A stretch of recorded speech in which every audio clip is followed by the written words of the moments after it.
Welcome to Pakistan India reaction. तो कैसे हैं आप सब? उम्मीद है आप सब बढ़िया होंगे, मजे में होंगे, खुश होंगे, आप बात होंगे। मेरा नाम है मुदस्सिर, नाम मुबश्शिर। सो गाइस, आज की वीडियो काफी ज्यादा कमाल की होने लगी है। बहुत ज्यादा ये वीडियो रिक्वेस्टेड है। तो वीडियो का जो टाइटल है वो है like Elon Musk Ratan Tata will also give electric buses to India. मतलब जैसा कि इलॉन मस्क अभी कर रहा है उधर मतलब इलेक्ट्रिक का मतलब एक रेवोल्यूशन लेकर आया अमेरिका और बाकी दुनिया में, इसी तरह इंडिया में रतन टाटा सर ये ला पाएंगे इस तरह इलेक्ट्रिक चीजें। तो हम आज इलेक्ट्रिक बसेस और बाकी चीजें, तो आज हम इसी के बारे में वीडियो देखेंगे। इसमें कोई शक नहीं है, सबसे ज्यादा पोटेंशियल इस टाइम रतन टाटा सर में ही है, मतलब कि टाटा कंपनी में ही है कि वो इंडिया में इस तरह की चीजें लाए। तो बिना किसी देरी के देखते हैं। ओरिजिनल वीडियो का लिंक मिल जाएगा आप लोगों को डिस्क्रिप्शन में। काउंट करते हैं, स्टार्ट। देखते हैं भाई हो सकता है कि नहीं। हाँ देखते हैं। दोस्तों, आपको नैनो कार तो याद ही होगी। हाँ। कभी न कभी इसे आपने देखा भी होगा। वैसे क्या आपको पता है इस नैनो कार को बनाया किस कंपनी ने था? टाटा। जी हाँ, आप सही है।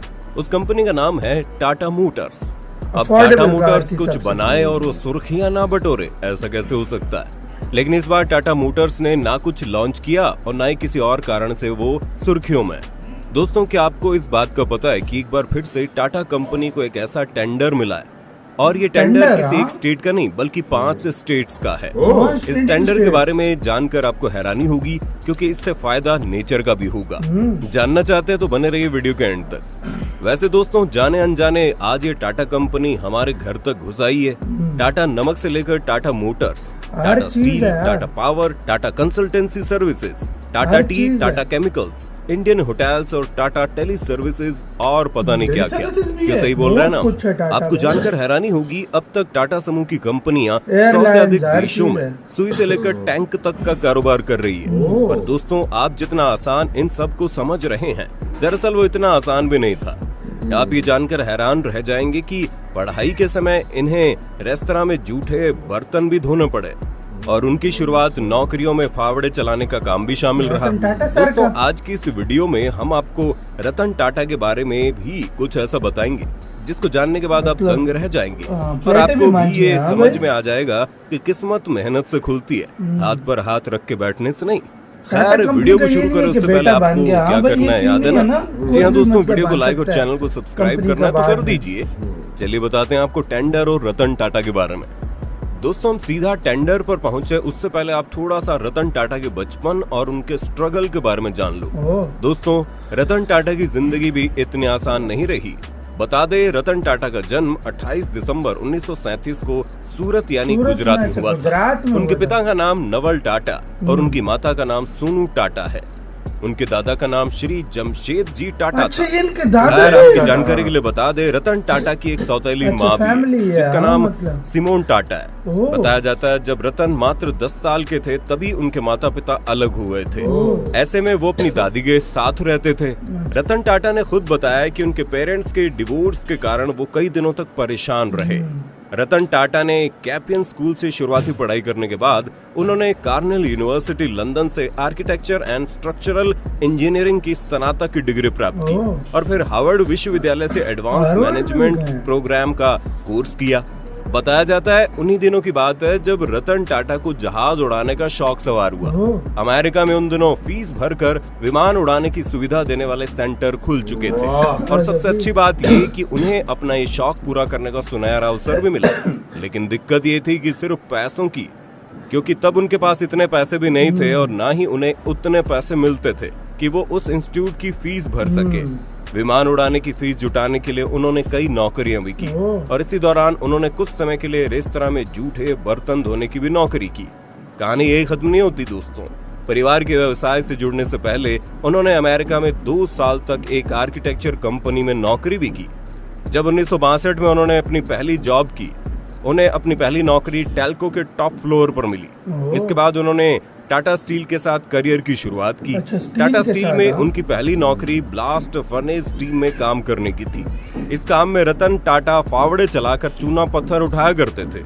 आपको जानकर हैरानी होगी, जिस कंपनी से रतन टाटा ने अपने करियर की शुरुआत की थी, आज वो कंपनी खुद रतन टाटा की है। इसके बाद उन्हें एक बहुत ही रेप्यूटेड कंपनी IBM से नौकरी का बढ़िया प्रस्ताव भी मिला, लेकिन रतन ने उस प्रस्ताव को ठुकराकर अपने पुश्तैनी बिजनेस को आगे बढ़ाने की ठानी। अब दोस्तों ऐसा भी नहीं है कि रतन टाटा ने अपने पुश्तैनी बिजनेस ज्वाइन कर लिया और उन्हें फिर कभी हार का सामना नहीं करना पड़ा। साल 1971 में रतन को नेल्को में डायरेक्टर इंचार्ज बनाया गया। अब चूंकि उस वक्त कंपनी की स्थिति उतनी ठीक नहीं थी, इसलिए उन्होंने कंपनी के हिस्सेदारी को बाजार में बेचने का फैसला लिया। बेचने से पहले इस कंपनी का शेयर मार्केट में 2% हिस्सा था, जिसे रतन टाटा ने 20% कर दिया। इसके बाद सब कुछ बिल्कुल परफेक्ट चल रहा था, लेकिन तभी हमारे देश में आपातकाल लग गया, जिसकी वजह से कंपनी आर्थिक लॉस में आ गई। अब आर्थिक लॉस की वजह से यूनियन भी हड़ताल पर चली गई और कंपनी को बंद करना पड़ा। इसके बाद फिर साल 1977 में टाटा ग्रुप मील, जिसका नाम एक्सप्रेस मील था, उन्हें टाटा को दिया गया। आपकी जानकारी के लिए बता दें, एक्सप्रेस मील एक ऐसी बिजनेस थी जो काफी ज्यादा ठप पड़ी हुई थी, जिसकी वजह से इस बिजनेस से टाटा को कोई फायदा नहीं हो रहा था। इसलिए रतन टाटा ने इस मील पर पैसा खर्च करने के लिए कहा, लेकिन टाटा ग्रुप्स नहीं मानी, जिसके कारण इस मील को आगे जाकर बंद करना पड़ा। ऐसा ही करते करते रतन जी को बहुत सारी कंपनियां दी गई। इसके बाद आता है साल 1991, जब रतन टाटा को उत्तराधिकारी बनाया जाता है और वहीं से टाटा कंपनी का रुख ही बदल जाता है। इसके बाद से टाटा कंपनी ऊंचाइयों को छूने लगती है। अपनी कंपनी का अध्यक्ष बनने के बाद उन्होंने कंपनी में बहुत सारे अहम फैसले लिए, जो पहले लेना उनके लिए मुमकिन नहीं था। पर इतने सारे फेलियर के बाद उन्हें अपने स्किल के बारे में पता चल चुका था। उन्होंने खुद एक इंटरव्यू में बताया कि वो पहले इन सभी कंपनियों को बंद करने से रोक सकते थे, लेकिन उस वक्त उनकी बात किसी ने नहीं मानी।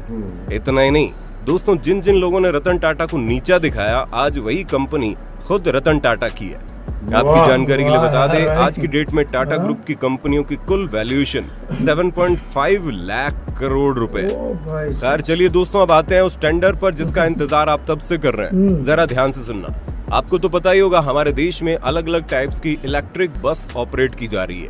अब भले ही अलग अलग कंपनी अपने इलेक्ट्रिक बस को भारत की सड़कों पर दौड़ा रही हो, लेकिन इन सभी बसों में सबसे अच्छा प्रदर्शन रहा टाटा मोटर्स की बसों का। इसी अच्छे परफॉर्मेंस की वजह से अभी हाल ही में CESL की तरफ से एक टेंडर को इनवाइट किया गया।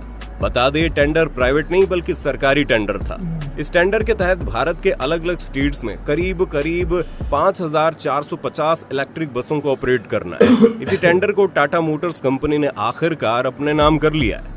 आपकी जानकारी के लिए बता दें, यहाँ पर टाटा मोटर्स बहुत ही लोवेस्ट बिडर के तौर पर सामने आई है। दोस्तों, इस टेंडर के तहत टाटा मोटर्स लगभग 5 करोड़ की लागत से इंडिजिनस रूप से भारत के अंदर ही रहेगी।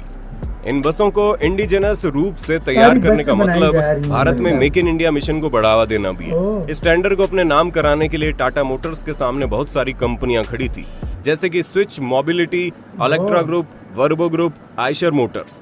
अब भले उस टेंडर को पाने के लिए पार्टिसिपेट सबने किया था, लेकिन टाटा मोटर्स को पीछे छोड़ना सबके बस की बात नहीं है। और आखिरकार ये टेंडर टाटा मोटर कंपनी के हाथ में आ गया। टाटा मोटर्स की सभी 5 कैटेगरी में सबसे कम बोली है। कंपनी का डिस्कवर्ड प्राइस 15.48% कम रहा। 12 मीटर बस के लिए सबसे कम प्राइस 43.49 रुपीज प्रति किलोमीटर और 9 मीटर बस के लिए 39.21 प्रति किलोमीटर है। ये कीमतें डीजल बसों को ऑपरेशन कॉस्ट के बराबर या उसके बहुत करीब है, और इसमें बसों की चार्जिंग के लिए बिजली की लागत शामिल है। जैसे कि हम पहले ही बता चुके हैं, इस टेंडर में 5 कैटेगरी होगी। इसमें से 12 मीटर की low floor AC bus, non AC bus और साथ ही होंगी standard floor non AC bus. ये बस करीब 1.47 बिलियन किलोमीटर के ट्रैवल को पूरा करेंगी, जिसकी वजह से बस 1.88 बिलियन फॉसिल फ्यूल को सेव करने वाली है। इसके चलते टेल टाइप एमिशन से 3.31 मिलियन टन CO2e होगा, जो जलवायु परिवर्तन को कम करने की दिशा में बड़ा कदम है। अब यहाँ इससे नेचर पर अच्छा इफेक्ट पड़ेगा, वहीं इलेक्ट्रिक बस कई सारे लोगों को रोजगार भी देगी। बात अगर इस बस से मिलने वाली फैसिलिटी की करें तो ये फुल इलेक्ट्रिक बसें 328 HP की अधिकतम पावर और 3000 Nm का अधिकतम टार्क जनरेट कर सकती है। फेम सेकंड पहल के तहत आपूर्ति की गई 0 उत्सर्जन बसें बिना आवाज के चलेंगी और इनमें पुरानी बसों के मुकाबले बेहतर आराम, आलीशान इंटीरियर लाइटिंग और सुरक्षा के साथ आएंगी। Ultra carbon 9x9 AC electric बसें भी regenerative braking system, new generation के टेलीमेटिक्स और एक high security intelligent transport system से लैस होगा। इतना ही नहीं दोस्तों, इस बस में शारीरिक तौर पर अक्षम व्यक्ति भी आराम से सफर कर पाएंगे। अब आप इन्हीं सभी चीजों से अंदाजा लगा सकते हैं कि आने वाले टाइम में बस क्या कमाल करने वाली है। खैर, आपको ये बस कैसी लगी कमेंट में बताना। इसी के साथ हुई यार ये वीडियो खत्म। यार सबसे पहले तो यार ये बसेस की बात करते हैं, कितनी कमाल 5 राज्यों में और जो हाँ, टेंडर का 5 राज्यों में ये मतलब इलेक्ट्रिक बसेस चलेंगी। और यार ये गवर्नमेंट स्लोली मतलब इंडिया को ट्रांसफॉर्म कर रही है, इलेक्ट्रिक की तरफ ला रही है। बिल्कुल। और क्लाइमेट कंट्रोल मतलब करने की कोशिश कर रही है। बिल्कुल। और दूसरी बात यार रतन टाटा ने भी बड़ी एक मुश्किल बहुत लाइफ struggle जी की है, है, बहुत मतलब struggle की है। वो बर्तन तक मांजे हैं खाली। 1991 में जब उनके पास आई, जब कंपनी मतलब फुल उसकी भाग उसके बाद उन्होंने सारे अपने फैसले लिए। मैं कहता हूँ ऐसा फिर पीछे मुड़कर नहीं देखा। फिर वो भी जो उनके खिलाफ थे, जहाँ उन्होंने मतलब तकलीफ पहुंचाई थी रतन टाटा साहब को, उनको भी उनकी कंपनीज भी जो है ना अपनी रतन हो टाटा गई। साहब के पास यार आ गई। भाई आप खुद अंदाजा और लगाओ। दूसरी मोटर्स के बारे में तुम आइडिया लगा लो कि अवनिया, टाटा अवनिया, वो और जो जिस भी तरह की इलेक्ट्रिक गाड़ियां किसको का माल मॉडल लेवल आ की रहे हैं। गाड़ियां रतन टाटा साहब भाई बना रहे हैं। टाटा देखा एक तुमने तरह ना? से बोला जाए तो हाँ। इंडिया के एलॉन मस्क है, इसमें कोई नहीं, इसमें कोई शक नहीं है। मतलब उससे भी बेस्ट इंसान है। Best है। जितना ये करते हैं इतना मैं कहता हूँ एलॉन मस्क भी अमेरिका वो के नहीं लिए करता, मतलब वो बिजनेस Seriously, माइंडेड हाँ। है। और टाटा सर जो है ना, ये लोगों का सोचते हैं और बहुत सोचते हैं, कुछ उनके करते बारे हैं। में बहुत ज्यादा गाइस ख्याल करते कौन हैं। इनका फैन है, प्लीज आज कमेंट सेक्शन में हमें लाजमी बताना कि कौन इनसे मोहब्बत करता है। बिल्कुल। इधर वीडियो खत्म करते हैं। अपना बहुत ज्यादा ख्याल रखना तो यार बाय।